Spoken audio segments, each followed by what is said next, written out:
Hey everybody, it is Sciencey Saturday yet again with Kelsey, where I get to break down some of the mumbo jumbo from the science world into actionable items that you can use right now in under 5 minutes. Today, we're talking about neuroinflammation. All right, so just like you would probably guess, neuro, we're referring to your brain. Inflammation, we're referring to inflammation in the body. Okay, so what we're talking about is neuroinflammation. So if you have any degenerative diseases in your family as far as like your brain goes, so it's going to be dementia, Alzheimer's, things like that, this is something that you're going to want to pay attention to. I have Alzheimer's in my family. This is definitely something that I pay attention to.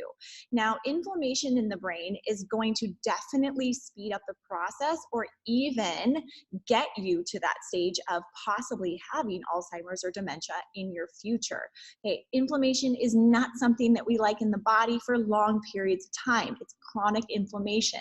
So when we're talking about neuroinflammation and you're having this chronic inflammation in the brain, it's going to start affect how your brain is working naturally. And so there are things that we can do to fix that. Okay, you can take an anti-inflammatory. That's always good. So a fish oil is really important, especially if it's high in EPA and DHA. So looking for something like that, I would typically recommend about 3 to 9 grams every day. A normal pill that is for one little like capsule of fish oil is anywhere from like 8 to sometimes 1,400 milligrams. So check in and see which one you have and try to do some math and get in about 3 to 9 grams. I typically take 3 in the morning and then 3 in the evening. So I'm kind of around that 6 range. Okay, so anti-inflammatory supplements is good, not only just for your brain, but it's good for your whole body. So that if you're consuming anything that may be causing inflammation, which I will talk about in a second, it will help to dissipate that.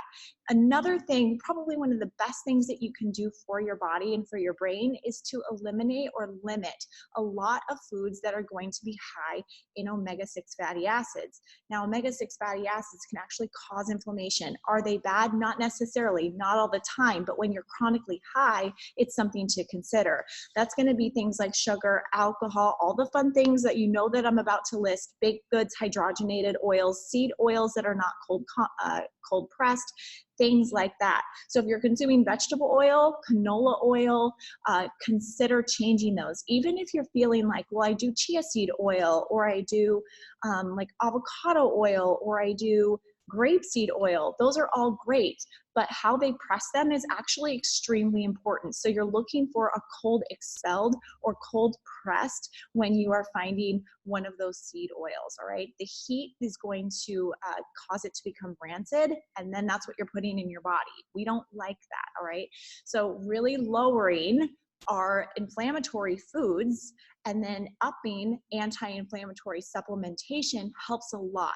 Sleeping is huge. It's absolutely huge. That's a completely different topic, but I want you to sleep, and then I want to make sure I get through my notes.